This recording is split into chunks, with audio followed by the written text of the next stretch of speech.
Ralf Cram. The Dead Valley. My friend Olaf Aronsvard is a Swede by birth who by chance has thrown his lot with the New World. I want to tell you the story of his early boyhood. It is a curious story of a boy from a proud family, a boy who is now a tall yellow-bearded man with the sad eyes.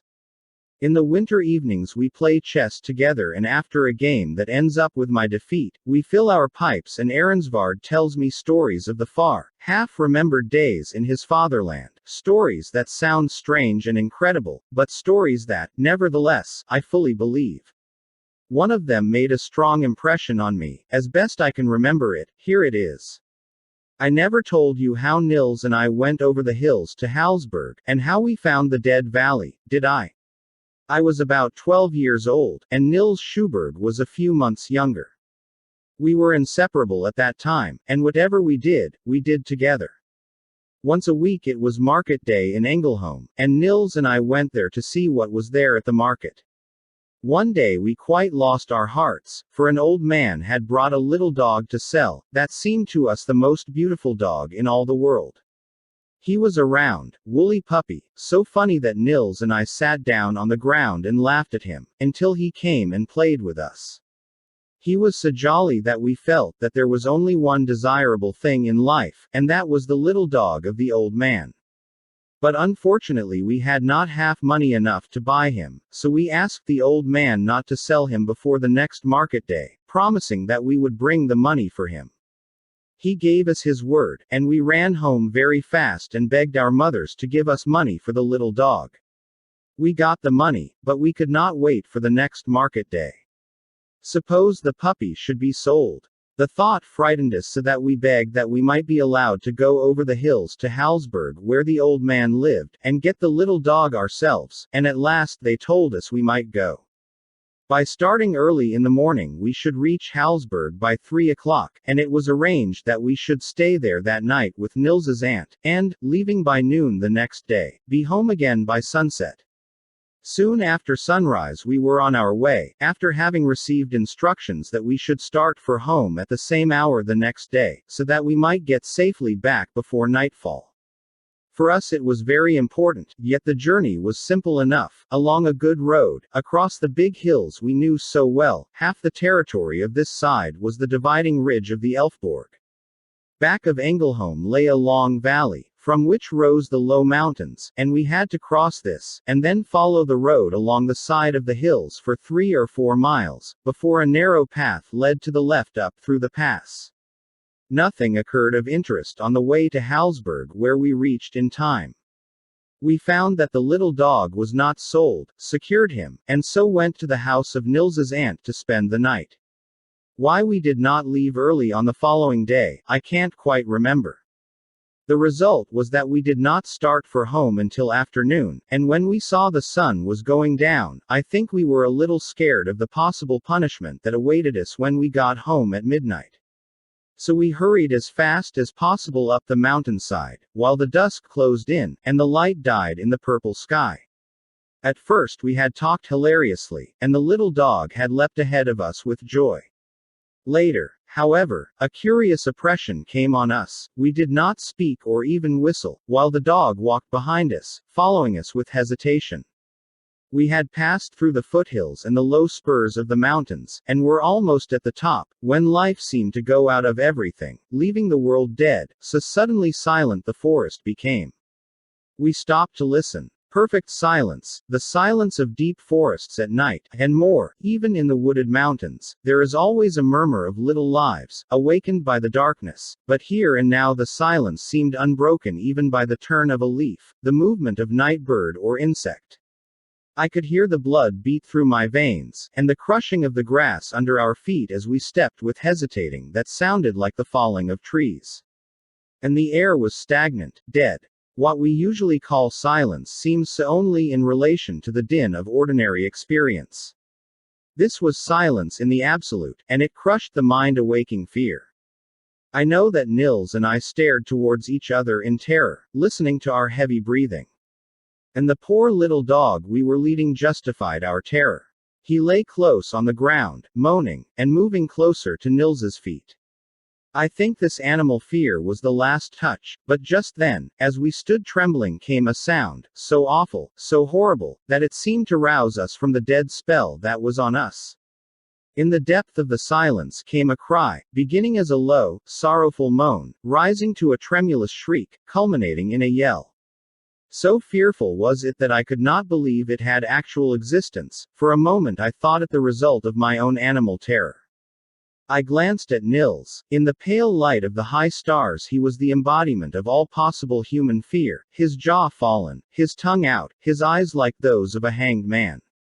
Without a word we ran, the panic of fear giving us strength, and together, the little dog caught close in Nils's arms. Anywhere, goal was of no account. We had but one impulse, to get away from that place.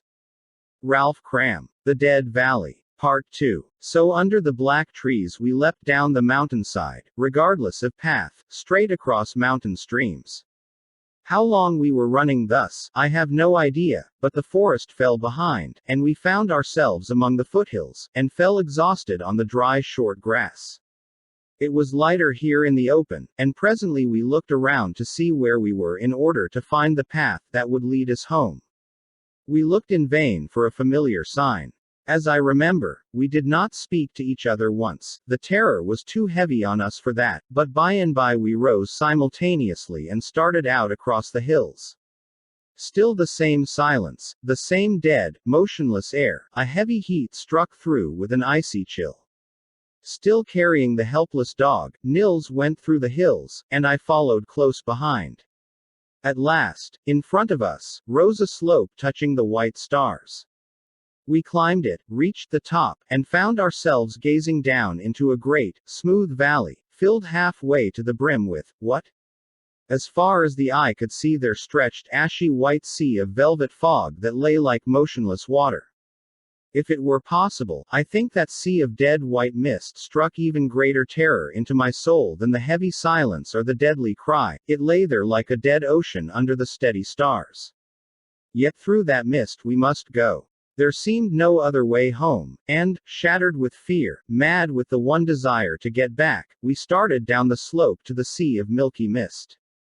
I put one foot into the ghostly fog. A chill as of death struck through me, stopping my heart, and I stepped backward on the slope. At that instant came again the shriek, close, close, right in our ears, in ourselves. This was enough. We turned and ran along the margin of the white sea that throbbed now with fitful motion below us, rising, rising, slowly and steadily, driving us higher and higher up the side of the foothills. It was a race for life, that we knew. How we kept it up I cannot understand, but we did, and at last we saw the white sea fall behind us as we staggered up the end of the valley, and then down into a region that we knew, and so into the old path. The last thing I remember was hearing a strange voice, that of Nils, but horribly changed. The dog is dead, and then consciousness went out of me. It was some 3 weeks later, as I remember, that I awoke in my own room, and found my mother sitting beside the bed. I could not think very well at first, but as I slowly grew strong again, vague flashes of recollection began to come to me, and little by little the whole sequence of events of that awful night in the Dead Valley came back. All that I could gain from what was told me was that 3 weeks before I had been found in my own bed, and that my illness grew fast into brain fever. I tried to speak of the dread things that had happened to me, but no one would believe that, and so I closed my mouth and kept it to myself. I must see Nils, however, and so I asked for him. My mother told me that he also had been ill with a strange fever, but that he was now quite well again. Presently they brought him in, and when we were alone I began to speak to him of the night on the mountain. I shall never forget the shock that struck me down on my pillow when the boy denied everything, denied having gone with me, ever having heard the cry, having seen the valley, or feeling the deadly chill of the ghostly fog. Nothing would shake his determined ignorance, and in spite of myself I was forced to admit that his denials came from blank oblivion. My weakened brain was in a turmoil. Was it all a delirium? Or had the horror of the real thing blotted Nils's mind into blankness so far as the events of the night in the Dead Valley were concerned? The latter explanation seemed the only one, else how explain the sudden illness which in a night had struck us both down? I said nothing more, either to Nils or to my own people, but waited, with a growing determination that, once well again, I would find that valley if it really existed.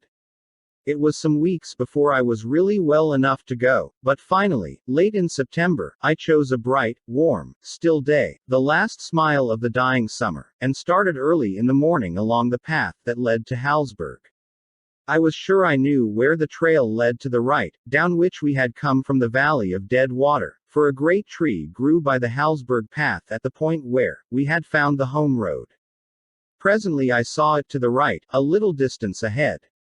I think the bright sunlight and the clear air had worked as a tonic to me, for by the time I came to the foot of the great pine, I had quite lost faith, believing at last that it was indeed but the nightmare of madness. Nevertheless, I turned sharply to the right into a narrow path that led through a dense thicket. As I did so, I stepped over something. A swarm of flies sung into the air around me, and looking down I saw the matted fleece and the poor little bones of the dog we had bought in Hallsberg. Ralf Cram. The Dead Valley. Part 3. Then my courage went out of me, and I knew that it all was true, and that now I was frightened. Pride and the desire for adventure urged me to continue my way. The path was hardly visible, the bushes above grew thick and hardly penetrable. The land rose slowly, and rising grew clearer, until at last I came out on a great slope of hill, very like my memory of that rise of land where we might find the dead valley and the icy fog. I looked at the sun, it was bright and clear, and all around insects were humming in the autumn air, and birds were darting to and fro. Surely there was no danger, not until nightfall at least, so I began to whistle and mount the last crest of the hill. There lay the dead valley. A great oval basin, almost as smooth as though made by man. On all sides the grass crept over the brink of the encircling hills, from dusty green on the crests, then to a deadly white, that was forming a thin ring, running in a long line around the slope. And then, nothing. Bare, brown, hard earth, dead and barren. No grass, not even a stone, but only the expanse of beaten clay.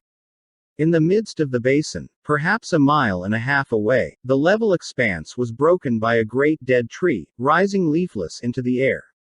Without a moment's hesitation I started down into the valley and made for this goal.